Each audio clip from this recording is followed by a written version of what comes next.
There is this misconception that people pay for bail. I want to start on the point that bail is free.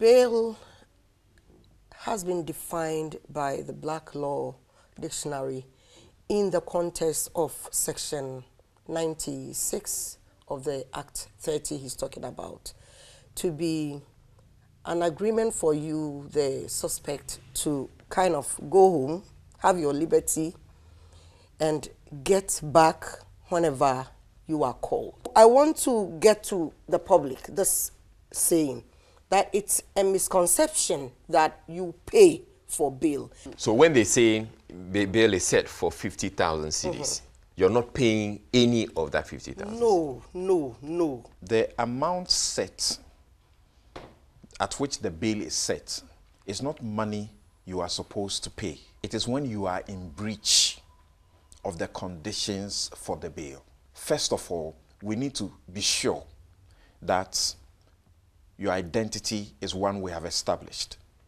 that you have a place of abode, that you are not a flight risk, for example, that you are not someone who will interfere with the investigations that are ongoing. All right.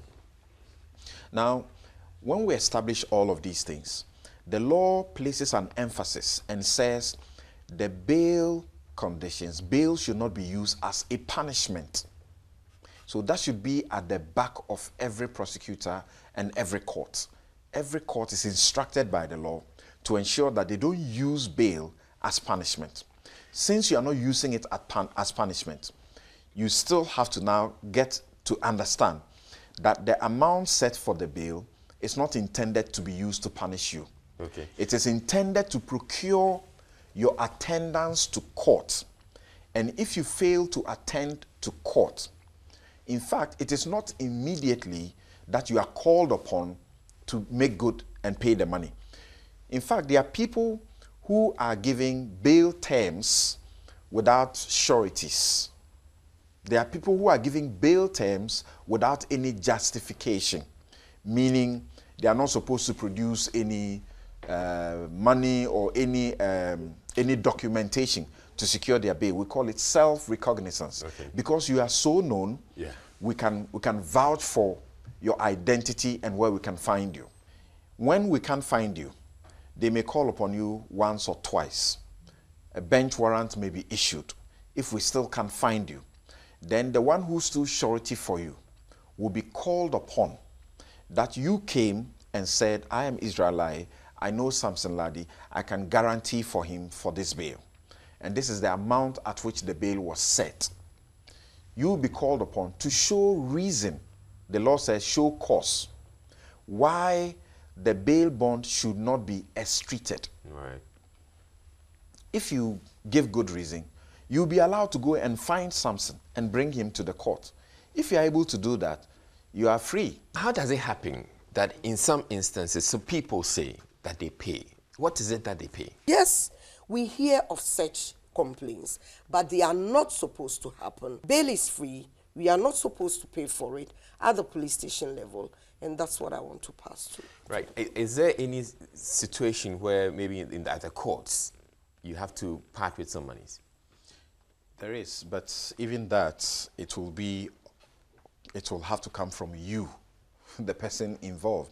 But before I address that, you see, I think that Madam will acknowledge that sometimes suspects find themselves in a situation where it's frustrating.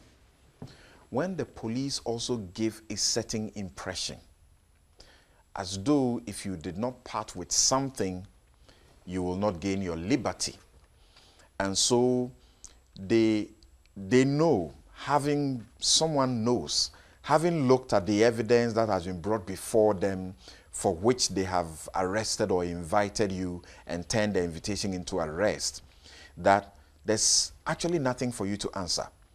And when their service instruction instructs them categorically to simply let you go, some may try to make a profit out of it, and then they will keep you. They will be delaying. and you are not sure what is going to happen to you.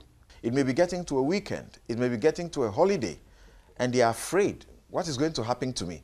So they may come forward. They themselves may come forward and approach the officer. Officer, can I do this for you to help me out?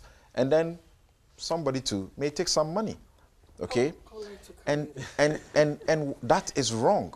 The police, must give the people every assurance and the impressions that when you come, you are entitled to bail when we can give it to you.